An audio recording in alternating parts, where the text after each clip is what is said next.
তো রিসেন্টলি তোমাদের WBCS prelims exam complete হয়েছে এবং যদি আমরা কোশ্চেনের লেভেলটা দেখি তাহলে এটা কিন্তু মডারেট টু হার্ড লেভেলের দিকে কোশ্চেনগুলো ছিল। এবং ম্যাথের পার্সপেক্টিভে যদি আমি কথা বলি তাহলে ম্যাথে দেখবে যে 25টা মতো কোশ্চেন্স রয়েছে, বাট কোশ্চেনের কোয়ালিটি কিন্তু স্ট্যান্ডার্ড ছিল। কিছু কোশ্চেন সোজা অবভিয়াসলি থাকবে, কিন্তু মোস্ট অফ কোশ্চেন্স একটু কঠিনের দিকে ছিল। ওকে, স্ট্যান্ডার্ড ছিল, বাট স্ট্যান্ডার্ড ছিল। এবং কিছু কোশ্চেন যদি তুমি দেখো এসএসসি সিজিএল থেকেও নেওয়া হয়েছে, ইভেন ইউপিএসসি থেকেও একটা কোশ্চেন্স 199 এই অঙ্কটা কিন্তু ইউপিএসসি কোশ্চেনের প্রিভিয়াসের কোশ্চেন থেকে নিয়েছে। তো কোশ্চেনের কোয়ালিটি কিন্তু ডাব্লিউবিসিএস প্রিলিমস বলো 2024-এর স্ট্যান্ডার্ড হয়েছে এবং আগামী দিনেও কিন্তু এর কোয়ালিটি অনেকটা বাড়তে চলেছে। তো সেই অনুযায়ী প্রিপারেশন কিন্তু তোমাদেরকে একটু তীক্ষ্ণতার সাথে এবং খুব ভালোভাবে প্রিপারেশনগুলো নিতে হবে। তো আজকে আমি ম্যাথ সলিউশন নিয়ে তোমাদের সামনে উপস্থিত হয়েছি এবং ম্যাথের যে 25টা কোশ্চেন্স দেওয়া হয়েছিল সেই কোশ্চেনগুলো আমি এক এক করে ডিসকাস করব এবং তোমরা এখান থেকে বুঝতে পারবে যে কীভাবে ম্যাথ কোশ্চেনটাকে সলভ করা উচিত। ফার্স্ট কোশ্চেন দেখো 199 বলেছে একটি দলগত ছবি তোলার জন্য 630 জন শিশুর একটি দলকে সারিবদ্ধভাবে বসানো হলো। প্রতিটি সারিতে কি বলেছে, ঠিক সামনের সারির তুলনায় 3জন করে শিশু কম আছে। ধরো একটা রোতে এ আছে, পরের রো থেকে 3জন কমে গেল। বলেছে কি প্রথম সারির তুলনায় 3জন করে কমতে আছে, কমে গেল আরো 3টা কমবে, 9টা। এভাবে কিন্তু চলছে। বলেছে নিচের সারির সংখ্যার মধ্যে কোনটিতে এমন বিন্যাস যেটা সম্ভব নয়। তাহলে কোন একটা বিন্যাস হবে যেখানে আমি কিন্তু এই যে সিরিজটা দেখতে পাচ্ছ এই সিরিজটা কমপ্লিটলি আসবে না। তো এখানে যদি আমি দেখি তাহলে এই সিরিজটা একটা দেখো ডিফারেন্স আছে কত, -3 করে বাড়ছে, -3 করে একটা ডিফারেন্স। তো এটা একটা সিরিজ আছে, সেটা হচ্ছে এপি সিরিজ। এই এপি সিরিজে আমরা ডিফারেন্সটা দেখছি কত, -3। এরপর যদি আমরা ফর্মুলা এখানে অ্যাপ্লাই করি, ফর্মুলা আমরা জানি যে সাম equal to n/2 2a plus n-1 into D. এখানে ডি বলতে ডিফারেন্সটা বোঝাচ্ছে, এ হচ্ছে ফার্স্ট যেটা টার্ম সেটা, আর সাম যেটা দেওয়া আছে টোটাল আমাদের এখানে কত 630। তাহলে আমি যদি 630 এখানে নেই, এন এন এর ভ্যালু তো দেওয়া আছে যে কতগুলো বিন্যাস হবে সেটা, অর্থাৎ কতগুলো পদ থাকবে সেই পদগুলো। n/2 2a ফার্স্ট পদ তো আমরা জানি না, তো জাস্ট যেরকম আছে সেরকমই নিচ্ছি। n-1 আর এখানে দেখো ডি কত -3, তাহলে মাইনাসের জন্য এখানে কি হবে, এটা মাইনাস হয়ে যাবে। তাহলে এটা যদি আমি এখন সলভ করি তাহলে কি দেখতে পাবো, অর্থাৎ এইখানে দেখো যেগুলো ভ্যালু এন এ দেওয়া আছে সেসব ভ্যালু যদি নিয়ে আমরা কথা বলি, অর্থাৎ 3 4 5 6, তাহলে এন এর ভ্যালু আমি 3 4 5 6 নিয়ে এক এক করে চেক করে দেখব যে ফার্স্ট পদটার ভ্যালু কি আসছে। লেটস সি, 3 নেই তাহলে কি দেখবো, তাহলে আমি 630 এখানে পাচ্ছি, এন এর ভ্যালু 3 আর 2a মাইনাস এন 3 -1 মানে 2, 2 আর ইন্টু 3 কত হলো 6 হয়ে গেল। এটা যদি ক্যান্সেল আউট করি তাহলে আমার কত দাঁড়াচ্ছে, 3 আর এখানে 210, 210 ইন্টু 20 420, 2a -6 ইকুয়াল টু আসছে কত 426 ডিভাইডেড বাই 2। দ্যাট মিনস এর ভ্যালু দাঁড়াচ্ছে 213।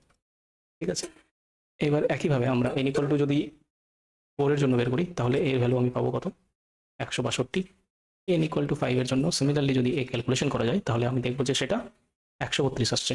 সিমিলারলি যদি আমি এখন n ইকুয়াল টু 6 এর জন্য যদি করি, n ইকুয়াল টু 6 যখন করব তখন দেখবে এর ভ্যালু ফ্র্যাকশন আসবে, অর্থাৎ 112 পয়েন্ট সামথিং কিছু একটা এরকম ভ্যালু আসছে। অর্থাৎ এই ভ্যালুতে কিন্তু আমি দেখতে পাচ্ছি এই যে সিরিজটা হচ্ছে সেটা কিন্তু কমপ্লিট হচ্ছে না। বা এইভাবে আমি কেউ কোশ্চেন্স একটা রিজনিং টাইপের কোশ্চেন দিয়েছে, কি বলেছে, বলেছে যদি কোনো ব্যক্তি উচ্চশিক্ষিত হন তবে তিনি ভালো উপার্জন করেন। আর এই সব কোশ্চেনগুলোতে তোমাকে মাথায় রাখতে হবে যে প্যারাগ্রাফে যেটা দিয়েছে সে তার বাইরে কিন্তু তোমাকে কোনো চিন্তা করতেই হবে না, একবারই না। তাহলে বলেছে যদি কোনো ব্যক্তি উচ্চশিক্ষিত হন তবে তিনি ভালো উপার্জন করেন, তাহলে নিচের বিকল্পটি কোনটি নিশ্চিতভাবে করা যাবে। এখানে দেখো সুমন একজনের নাম নিয়ে নিয়েছে, কিন্তু এই প্যারাগ্রাফে কোনো সুমন বা কিছু পেয়েছো, পাওনি, তাহলে অ্যান্সার তো হবে না। সিমিলারলি পরেরটা দেখো নিরক্ষর ব্যক্তিরা ভালো উপার্জন, নিরক্ষরের কথা তো এখানে বলেনি, তো এটাও হবে না। সি নাম্বারটা দেখো ভালো আয়ের অধিকারী সকল ব্যক্তি অবশ্যই উচ্চশিক্ষিত হন, ভালো আয়ের অধিকারী সকলে উচ্চশিক্ষিত হন। দেখো এখানে কোনো ভালো আয়ের অধিকারী সেরকম কিছু তো বলেনি, বলেছে যদি কোনো উচ্চশিক্ষিত হন তাহলে তিনি ইয়ে করবেন। ভালো আয় হলে যে ইয়ে উচ্চশিক্ষিত হবে সেটা ব্যাপার না। এই ডি নাম্বারটা দেখো, উচ্চশিক্ষিত সকল ব্যক্তিরাই ভালো উপার্জন করে, এইটা এই স্টেটমেন্টের সাথে পুরোপুরি ম্যাচ করছে। তো এর অ্যান্সারও ডি কিন্তু। নেক্সট আমরা যাই পরবর্তী কোশ্চেনে। পরবর্তী কোশ্চেনটা দেখো কি বলেছে, একটি চতুর্ভুজের বর্গক্ষেত্র হওয়ার জন্য 4টি সমান বাহু থাকা একটি প্রয়োজনীয় শর্ত, কিন্তু এটা যথেষ্ট নয়। অর্থাৎ 4টি বাহু যদি থাকে সেটা বর্গক্ষেত্র হবে, এর কোনো তো কথা না। তো 4টা বাহু তো বড় ছোট যে কিছু সামান্তরিক বা রম্বস তো হতে পারে। তো বিভিন্ন ইয়ে তো রয়েছে চতুর্ভুজের, আলাদা আলাদা টাইপস তো রয়েছে, সেগুলো তো হতে পারে। তো এর অর্থ কি? এর অর্থ সোজাসুজি এই যে বাক্যটা এখানে দেওয়া রয়েছে সেটাকে যদি আমি ভাঙি তাহলে তুমি প্রথমটাই পেয়ে যাবে, 4টি সমান বাহু না থাকলে কোনো চতুর্ভুজ বর্গক্ষেত্র হতে পারে না। তবে 4টি সমান বাহু থাকা মানে যে চতুর্ভুজ বর্গক্ষেত্র হবে এই নিশ্চয়তাটাই। অর্থাৎ এটাকে আরো বিশ্লেষণ করে এতে দেওয়া হয়েছে, বাকিগুলো কিন্তু সেরকম অন্য কিছু পাবে না, যে এর অর্থটাকে বর্ণনা করছে। তো অ্যান্সার এ এটাতে। এবার এবার এই কোশ্চেনটা দেখো, এখানে এই কোশ্চেনটা একটু ট্রিকি ছিল। ট্রিকি ইন দ্য সেন্স একটু টাইম স্পেন্ডিং। এগুলো কোশ্চেন কিন্তু আগে তুমি অ্যাটেম্প করবে না, যেগুলো তোমাদের মনে হবে সোজা কোশ্চেন সেগুলো আগে অ্যাটেম্প করা উচিত, তারপর যদি টাইম পাও তাহলে ম্যাথগুলো করবে। তো এখানে রিজনিং এর এই কোশ্চেনটা দেখা যাক কি বলেছে। তো যদি এই কোশ্চেনটা দেখো, এখানে দেখতে পাবে যে বলেছে এখানে পার্ক করা এক্স ব্র্যান্ডের সব গাড়ি সাদা। তো এখানে ধরো এক্স ব্র্যান্ড আছে, এই এক্স ব্র্যান্ডের যত গাড়ি আছে কি বলেছে সবগুলো হোয়াইট হবে। নেক্সট কি বলেছে, এগুলোর কয়েকটি রেডিয়াল টায়ার, এক্স এর পুরোপুরি না, এগুলোর কিছু পোর্শনস আছে যেগুলো কি হচ্ছে রেডিয়াল টায়ার হচ্ছে, রেডিয়াল। ওকে। আর 1986-এর পরে এক্স ব্র্যান্ডের সব গাড়িতেই রেডিয়াল টায়ার আছে। নেক্সট বলেছে তোমার 1986 সালের পরে তৈরি এক্স ব্র্যান্ডের সব গাড়িতে, অর্থাৎ এখানে কিন্তু আরো এক্স ব্র্যান্ড গাড়ি ছাড়া আরো অন্যান্য গাড়ি রয়েছে, আর সেই সব গাড়ি, আর এক্স ব্র্যান্ডের গাড়ি বলেছে 1986 সালে যদি পরে হয় তাহলে কি হবে, সেটা তাহলে এক্স ব্র্যান্ড হবে, করে দিলাম। সব গাড়ি এক্স ব্র্যান্ডের নয়, এখানে তো আরো গাড়ি রয়েছে, সেগুলো কিন্তু এক্স ব্র্যান্ড না। ওকে, তাহলে এখান থেকে তুমি কি ডিসক্রাইব করতে পারছো, এক্স ব্র্যান্ড ছাড়া অন্য কোনো গাড়িতে রেডিয়াল টায়ার থাকতে পারে না। না, এখানে কি বলেছিল সাম, দেখো এখানে বলেছে কয়েকটি রেডিয়াল টায়ার আছে, অর্থাৎ এক্স ব্যান্ডের মধ্যে কয়েকটি রেডিয়াল টায়ার আছে, সাম বলেছে। তো এক্স ব্যান্ড ছাড়া এখানে সেটা তো কন্ট্রাডিক্ট করছে যে এক্স ব্যান্ড ছাড়া অন্য কোনো গাড়িতে রেডিয়াল থাকতে পারে না, তো এই অ্যান্সার তো হচ্ছে না। বিতে দেখা যাক, এখানে শুধুমাত্র সাদা রঙের গাড়ি পার্ক করা আছে, না সেটা তো বলেনি, বলেছে শুধু যেগুলো এক্স ব্যান্ড আছে সেগুলো সাদা, তো এটা হচ্ছে না। সি নাম্বার, এখানে রেডিয়াল টায়ার যুক্ত এক্স ব্যান্ডের কিছু সাদা গাড়ি পার্ক করা আছে, কিছু তো পার্ক করা আছে, তাছাড়া অন্যান্য গাড়ি, তো এটা মনে হচ্ছে যে হবে। ঠিক আছে, ডি নাম্বারটা দেখা যাক, এক্স ব্যান্ড ছাড়া অন্য কোনো গাড়িতে রেডিয়াল টায়ার থাকতে পারে না। তো আমরা কি দেখলাম, সাম রেডিয়াল টায়ার, তো একই, কিন্তু এই স্টেটমেন্টকে জাস্ট একটু ঘুরিয়ে সাজিয়ে দিয়েছে, তাহলে এটা হচ্ছে না। তাহলে স্টেটমেন্ট কি, C is the answer. Okay, next next যদি দেখো তুমি এখানে কি বলেছে, একটা শব্দ দেওয়া আছে র্যাবিট, এবং এই নিচের কোন শব্দটি বলেছে যে একটা অর্থপূর্ণ শব্দ তৈরি না হয়, ঠিক আছে। আর এইটা মাথায় রাখবে যে শব্দতে না কোথায় আছে, যেটা এর মধ্যে অন্তর্গত না হয় না, এগুলো কিন্তু মাথায় রেখে করতে হবে অ্যান্সারকে, ঠিক আছে। তাহলে র্যাবিট বলেছে, এখানে দেখো সব শব্দ দেখতে পাচ্ছ কিন্তু জি কিন্তু ওয়ার্ড নেই, তাহলে অ্যান্সার সি। এটা সিম্পল, দেখে এগুলো কিছু ম্যাথ থাকে যেগুলো দেখেই হয়ে যায়, যেমন এই ম্যাথটা, তাহলে এগুলো তোমাকে আগে অ্যাটেম্প করা উচিত। নেক্সট এখানে দেখো 149, ঘন্টায় 60 কিলোমিটার বেগে চলমান একটি ট্রেন 2 মিনিটে 1.5 কিলোমিটার দীর্ঘ সুড়ঙ্গ অতিক্রম করলো, ট্রেনটি দৈর্ঘ্যগত। একটা ট্রেন রয়েছে, এই ট্রেনটা একটা সুড়ঙ্গ অতিক্রম করছে। তো এই ট্রেন যখন একটা সুড়ঙ্গ অতিক্রম করবে তাহলে এই হলো সুড়ঙ্গ, আর এইটা হচ্ছে ট্রেন, তাই তো। ট্রেনের দৈর্ঘ্য এলই ধরলাম ধরো, আর এটা বলেছে কত 1.5 কিলোমিটার, এটাকে আমি 1500 মিটার করতে পারি, আর এটা ট্রেনের লেন্থ। এবার যখন একটা ট্রেন পুরোপুরি অতিক্রম করবে সুড়ঙ্গকে, অর্থাৎ তার নিজের দৈর্ঘ্য তো অতিক্রম করছে, তাহলে টোটাল দূরত্ব কত 1500 প্লাস এল। ওকে, এটা হচ্ছে টোটাল দূরত্ব। এই দূরত্ব কত সময় করেছে বলেছে? 2 মিনিটে কমপ্লিট করেছে। এটা 2 মিনিটে কমপ্লিট করেছে। তাহলে 2 মিনিট, মিনিটটাকে আমি কি করব, সেকেন্ডে নিয়ে আসবো, কারণ আমাদের মিটার সেকেন্ডে আনলে ব্যাপারটা সুবিধা হবে। এবার এখানে বলেছে কত দেখো, 60 কিলোমিটার বেগে ট্রেনটার গতিবেগ দেওয়া আছে, বেসিক্যালি 60 কিলোমিটার পার আওয়ার। তাহলে 60 কিলোমিটার, কিলোমিটার থেকে মিটারে যদি আমি নিয়ে আসি তাহলে কি হবে, তাহলে 5/18 দিয়ে গুণ করতে হবে। তাহলে আমি মিটার থেকে কিলোমিটারে, অর্থাৎ কিলোমিটার থেকে মিটার পার সেকেন্ডে চলে আসতে পারবো। এখানে আমি কি ফর্মুলা অ্যাপ্লাই করেছি, সেটা হচ্ছে D equal to speed into time. Okay, এই ফর্মুলা অ্যাপ্লাই করলে কিন্তু তুমি অ্যান্সারটা করতে পারবে। তো এখান থেকে যদি ক্যান্সেল আউট করো, 9 দুগুণে 18, ওকে, এটা 20, 3 দিয়ে গেল একবার, আর একবার 3 দিয়ে গেল 20। তো 1500 প্লাস এল ইকুয়াল টু কত হচ্ছে, 4 আর 5, 4 হচ্ছে 20 আর 2টো শূন্য, এল ইকুয়াল টু কত, 500 মিটার। তো অ্যান্সার বি চলে আসলো। তো এইভাবে তুমি ম্যাথটাকে করতে পারবে। নেক্সট দেখো, নেক্সট কি, এটা কিন্তু সোজা আছে, যে আকৃতি বা শেপ রয়েছে বাকিগুলোর থেকে আলাদা। তো বর্গক্ষেত্র দেওয়া আছে, বৃত্ত দেওয়া আছে, ত্রিভুজ দেওয়া আছে, আয়তক্ষেত্র দেওয়া আছে। বর্গক্ষেত্র তো বুঝতে পারছো এরকম, বৃত্ত এটা, ত্রিভুজ, আয়তক্ষেত্র। তো এখানে দেখো প্রত্যেকটা কি অ্যাডজাসেন্ট লাইন নিয়ে যুক্ত হয়ে তৈরি হয়েছে। এখানে 3টে 4টে, এখানেও 4টে, এখানে কিন্তু একটা সার্কেল। তো এটা পুরোপুরি আলাদা। তো 143 P is the answer. Next আমরা যদি দেখি, বলেছে দুটো গাড়ি এ আর বি দুটি ভিন্ন স্থান থেকে একে অপরের দিকে যাত্রা শুরু করে। স্থান দুটির মধ্যবর্তী দূরত্ব 160 কিলোমিটার। ঠিক আছে, তো দুটো গাড়ি ধরো, একটা এ আর একটা এখানে আছে সেটা হচ্ছে বি। এদের মধ্যেকার দূরত্ব বলে দিয়েছে কত, এটা বলে দিয়েছে 160 কিলোমিটার। এবার গাড়ি দুটো 8:10 একই সময়ে যাত্রা শুরু করলো। ঠিক আছে, এটা সকালে এম।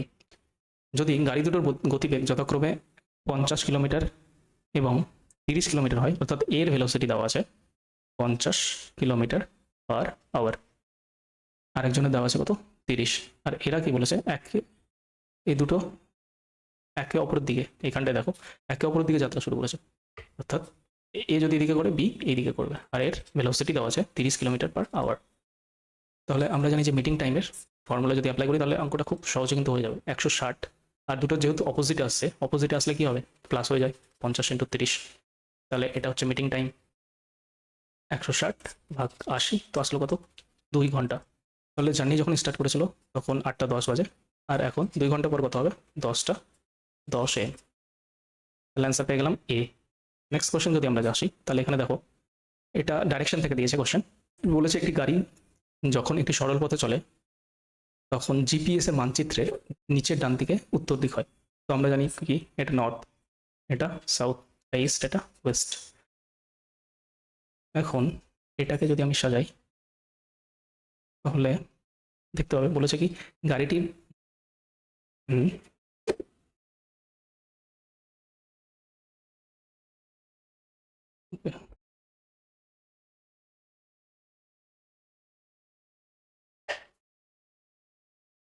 তো বলেছে দেখো এখানে গাড়িটি যখন সরল পথে চলতে থাকে তখন জিপিএস মানচিত্রের নিচের ডান দিকে কোনায়, অর্থাৎ যখন সরলরেখায় ধরো এদিকে যাচ্ছে গাড়িটা, তাহলে নিচের ডান দিক মানে আমার এই পাশটা, এটা হচ্ছে ডান দিক, তো ডান দিকে উত্তর দিক নির্ধারণ করছে, তাহলে এইটা হয়ে যাচ্ছে উত্তর দিক। ওকে, আর গাড়িটা যাচ্ছে কিন্তু এই পাশে। এবার কি করলো, গাড়িটি বাম দিকে 90 ডিগ্রি বাঁক নিল। এবার গাড়িটি সোজা তো ওইদিকে যাচ্ছে, তো এর বাম দিক কোন দিকে, এইদিকে। তাহলে এবার যদি 90 ডিগ্রি বাঁক নেয় তার মানে পুরো ওইখানটায় চলে আসলো। একইভাবে যদি আমি, এটা যদি নর্থ হয়, এবার এটাকে আমি সাজাচ্ছি, তাহলে গাড়ির যে যেখানটায় নর্থ সাউথ দেওয়া আছে, অর্থাৎ এই উল্টো দিকটা কি হবে, সাউথ হবে, এবং এই পাশটা কি হবে, এই পাশটা হবে ওয়েস্ট।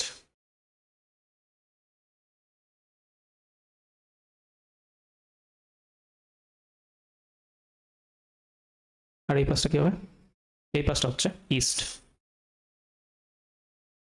এবার তাহলে দেখো গাড়িটি বাম দিকে 90 ডিগ্রি বাঁক নেওয়ার পর কোন দিকে অগ্রসর হচ্ছে, এটা কোন দিক, সাউথ আর ইস্ট। সাউথ ইস্টের দিকে কি অগ্রসর হবে যদি বাঁক নিয়ে যায়, তাহলে সাউথ মানে দক্ষিণ, ইস্ট মানে তো পূর্ব। তাহলে দক্ষিণ পূর্ব। এ হচ্ছে অ্যান্সার 130। 118, এটা বীজগণিত থেকে, এটা সোজা অঙ্ক। এটা দু তিন ভাবে করা যেতে পারে। তুমি এক্স ওয়াই এর মান বসিয়েও করতে পারো, অথবা এক্স ওয়াই রেশিও অলরেডি এখানে দেওয়া আছে 3:4, আর সেই রেশিওতেই আমি যদি দেখি তাহলে দেখতে পারবো এইটাতে দেখো, আমি যদি এক্স এর জায়গায় 6 বসাই আর ওয়াই এর জায়গায় 8 বসাই, তাহলে 2 দিয়ে কাটা যাবে, 3:4, অ্যান্সার অলরেডি চলে আসছে। তাহলে B is the answer. Next, এই অঙ্কটা কিন্তু একটু মজাদার অঙ্ক। দেখো, একটি ক্লাবে অত্যন্ত কতজন, অর্থাৎ মিনিমাম কতজন সদস্য থাকা উচিত যাতে নিশ্চিত হয় যে অত্যন্ত দুজন সদস্যের জন্মমাস একই হবে, অর্থাৎ কমপক্ষে দুজন সদস্যের কিন্তু জন্মমাস এক চেয়েছে ওরা। তাহলে মিনিমাম কত হবে? আমরা জানি আমাদের মাস কটা আছে, 12টা মাস। এবার 12টা মাসে যদি আমি হায়েস্ট চিন্তা করতে পারি, তাহলে কি চিন্তা করবো যে 12টা মাসে 12 জন আলাদা আলাদাভাবে জন্ম হতে পারে।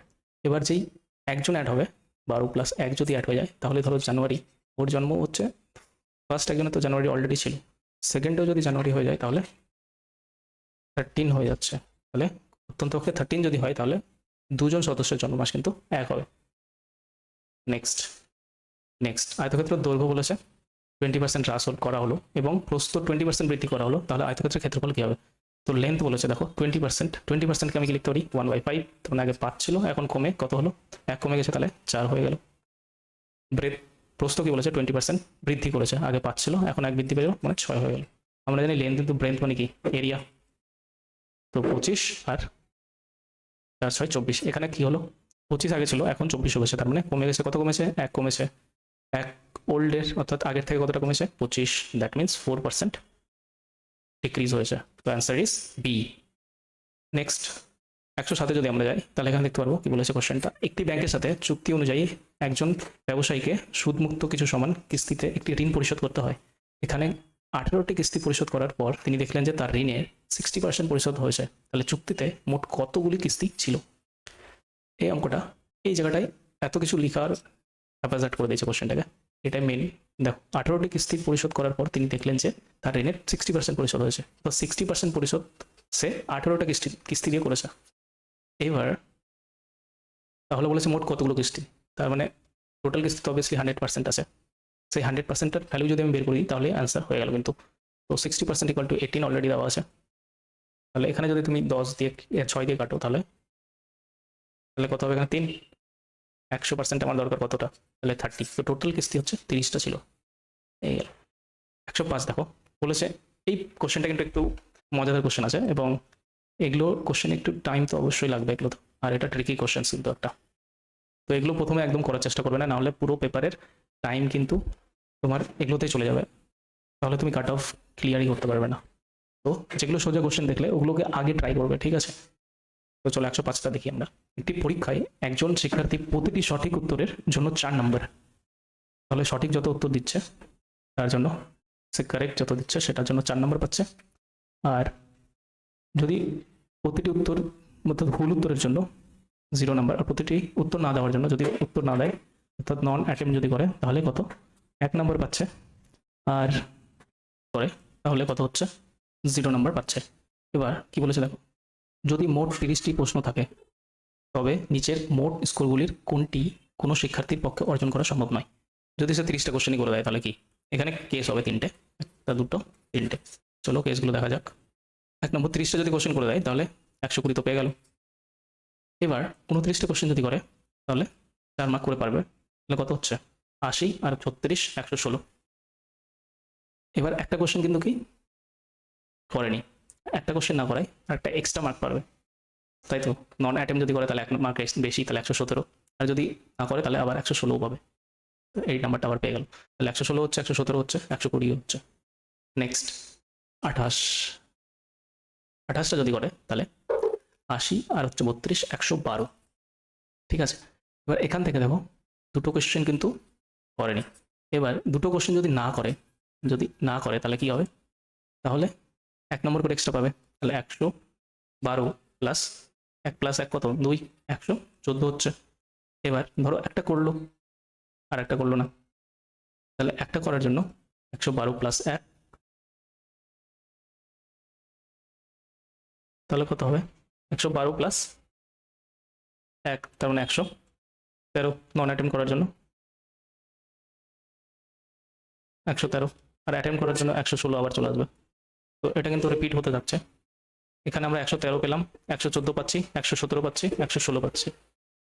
এবার দেখো 113 এসছে, 114 এসছে, 115 আসেনি, 117, 117 আমরা কিন্তু এই যে এখন অলরেডি পেয়ে গেছি, 117 অলরেডি চলে এসেছে, তো 115 কিন্তু নেই। তো C is the answer. Next next দেখো এই ধারাবাহিকে বা সিরিজ যেটা রয়েছে এই কোশ্চেন চিহ্ন মার্কে কি হবে। এটা তুমি এবিসিডি দিয়ে করতে পারো, পুরো সিরিজ লিখেও, অথবা তুমি এখান থেকে দেখো এ থেকে ডি কটা, এর মধ্যে কটা আছে, দুটো আছে না, এ বি সি, তারপরে ডি থেকে জি, ই এফ দুটো আছে, তারপরে জি থেকে এইচ, সরি জি থেকে জে, এখানেও দুটো আছে, জে থেকে এমও দুটো, তারপরে এম থেকে দুটোর পর অর্থাৎ এম এর পর কি হয়, এন ও, দুটো, দুটো হওয়ার পর হবে পি, তাহলে অ্যান্সার কিন্তু পি হয়ে যাচ্ছে। তো এগুলো কোশ্চেন কিন্তু আগে করবে সবার, কারণ তাড়াতাড়ি হয়ে যাবে। এখানে দেখো এটা কিন্তু সোজা কোশ্চেন দিয়েছে একটা, একটি বস্তু দূরত্বের অর্ধেক অংশ 10 মিটার প্রতি সেকেন্ড বেগে এবং অবশিষ্ট অর্ধেক অংশ 40 মিটার প্রতি সেকেন্ডে বেগে অতিক্রম করে, তাহলে সমগ্র যাত্রাপথে বস্তুটির গড় গতিবেগ কত। তো গড় গতিবেগের জন্য আমরা ফর্মুলা তো জানি, গড় বেগ বের করার জন্য কি হয়, 2 into v1 v2 divided by v1 plus v2, এই ফর্মুলাতে ফেলে দাও, অ্যান্সার সোজা চলে আসবে। 2, একটা বলেছে 10 আর একটা কত বলেছে 40, আর 10 আর 40 কত হয় 50, 5 10 50 আর 5 8 40 হয়ে গেল 16, ইজ দ্য অ্যান্সার ফর 93। এবার দেখো এটা কি বলেছে, একটা ঘেরা জায়গায় কাক আছে আর গরু আছে, উভয়ই রয়েছে, যদি সেখানে মোট মাথা এবং 30টা আছে আর 100টি পা থাকে, তবে গরু ও কাকের অনুপাত কত। মজাদার অঙ্ক। তো কাক, একদিকে কাক আছে আর একদিকে কি আছে, গরু আছে।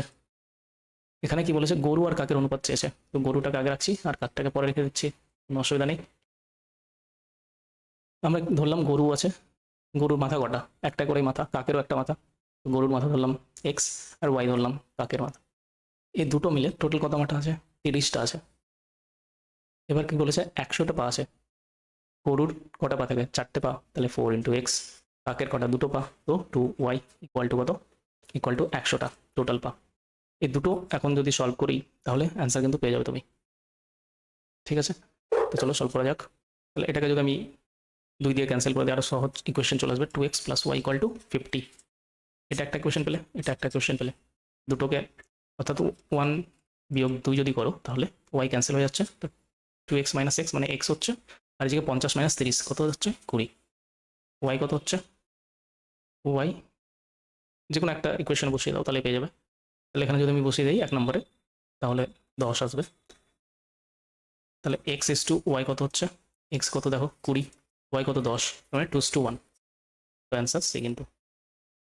পরবর্তী দেখি এই কোশ্চেনটা দেখো, এটা কিন্তু একটা ভালো কোশ্চেন দিয়েছে, এটা এসএসসি সিজিএল এর সহজভাবে এটা করা যায় কিন্তু কোশ্চেনটা, জাস্ট ট্রিকের মাধ্যমে।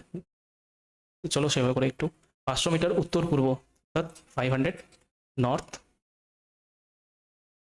ইস্ট এখানে যাচ্ছে, তার আগে তুমি যদি নর্থ সাউথ ইস্ট ওয়েস্ট এটা করে রাখো তাহলে সুবিধা হবে ভাবতে যে হ্যাঁ এটা এই দিকটাই কথা বলেছে। 1 কিলোমিটার দক্ষিণে, 1 কিলোমিটার কি হচ্ছে দক্ষিণে যাচ্ছে, 1 কিলোমিটার সাউথে, তারপরে ডান দিকে ঘুরে আরো 1 কিলোমিটার পথ অতিক্রম করে, ডান দিকে ঘুরে প্রথমে এদিকে গেল, যাওয়ার পর কি হলো দক্ষিণে আসলো, আসার পর এদিক থেকে ডান দিকে যদি যাই তাহলে কোন দিকে হবে, আমি এদিক দিয়ে আসছি তাহলে ডান দিকে আমার এদিকে, সরি, তো তাহলে ডান দিক কোন দিকে হবে, তাহলে আমি যদি এদিক দিয়ে ধরো আসছি তাহলে আমার ডান দিক এদিকে পড়ছে, তার মানে ওয়েস্টে কত কিলোমিটার গেছে দেখো 1 কিলোমিটার, 1 কিলোমিটার ওয়েস্ট। এরপর কি বলেছে 500 মিটার দক্ষিণ পশ্চিমে, এখান থেকে 500 কিলোমিটার দক্ষিণ পশ্চিম, তোমরা দক্ষিণ পশ্চিমের দিকটা 500 কিলোমিটার কে গেছে দক্ষিণ পশ্চিম। নেক্সট সর্বশেষ 1 কিলোমিটার উত্তর দিকে হাঁটলো, পরে এখান থেকে 1 কিলোমিটার উত্তর দিকে, 1 কিলোমিটার উত্তর।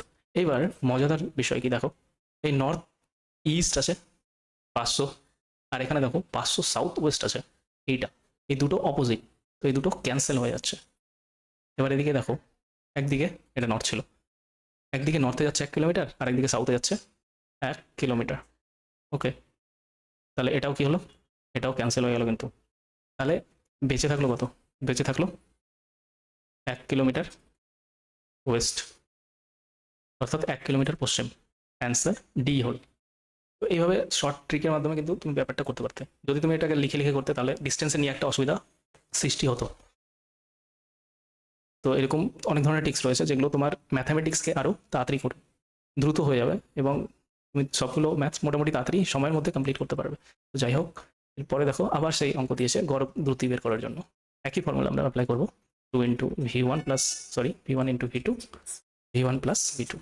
এখানে জাস্ট তুমি মানগুলো বসিয়ে দাও। 20 মিটার বলেছে, আর একটা বলেছে 30, আর 20 30 কত 50, 0 চলে গেল, 5 6 30, 4 6 24, তাহলে 24 meter per second. Next next দেখো বলেছে এটা অ্যাভারেজ থেকে দিয়েছে কোশ্চেন্স। অ্যাভারেজে কোশ্চেন্স কি বলেছে দেখো, কোনো একটি শ্রেণীতে ছাত্র ও ছাত্রীদের প্রাপ্ত গড় নম্বর 52 আর 42, এটা বয়েজের আর এটা গার্লসদের। বলেছে যদি ওই শ্রেণীর সকল শিক্ষার্থীর গড় নম্বর 50 হয় তাহলে এই দুজনের গড় নম্বর 50, তবে শ্রেণীতে উপস্থিত ছাত্রদের শতকরা অর্থাৎ ছাত্রদের যে বয়েজ আছে তাদের পার্সেন্টেজ কত সেটা চেয়েছে। তো এটা মিক্সেস অ্যালিগেশনস দিয়ে করা যাবে কোশ্চেনটা। তো এখানে যদি আমি অ্যাপ্লাই করি তাহলে যখন এটা বড় আছে তো বড় থেকে ছোট বাদ যাবে, দ্যাট মিনস 2, 50 থেকে 42, 8, তাহলে এটা কত হলো 4:1। এটা কিসে পেলাম, বয়েজ ইস টু গার্লসের রেশিও পেয়ে গেলাম। এবার আমাদের এখানে চেয়েছে বয়েজ কতটা পার্সেন্টেজ হয়েছে, বয়েজের পার্সেন্টেজ। তো বয়েজ কতজন আছে দেখো 4 জন আছে, টোটাল কতজন 4 + 1 5 জন, এটা দাঁড়াবে 80%। তো অ্যান্সার কিন্তু চলে আসলো সি। নেক্সট 43, এখানে দেখো কি বলেছে, পুনম একই দামে দুটি ছাগল বিক্রি করার সময় একটি ছাগলকে সে কি করেছে 20% লাভ করলো আর একটাতে 10% ক্ষতি করলো। এটা তুমি এটা বিভিন্নভাবে করা যায়, x + y + xy / 100 দিয়েও করা যায়। এটা এফেক্টিভ পার্সেন্টেজের ফর্মুলা থেকেও করতে পারো তুমি। তো দুটো পার্সেন্টেজ দেওয়া আছে, একটা বলেছে প্লাস আর একটা বলেছে কি ক্ষতি মানে মাইনাস। যদি আমি এটা করি প্লাস একটা মাইনাস, একটা প্লাস আর একটা মাইনাস, তাহলে এখানে কি হবে, এটা মাইনাস হয়ে যাবে 100, এই দুটো তো ক্যান্সেল প্লাস মাইনাসে, তাহলে -1%, তাহলে -1% ক্ষতি হলো।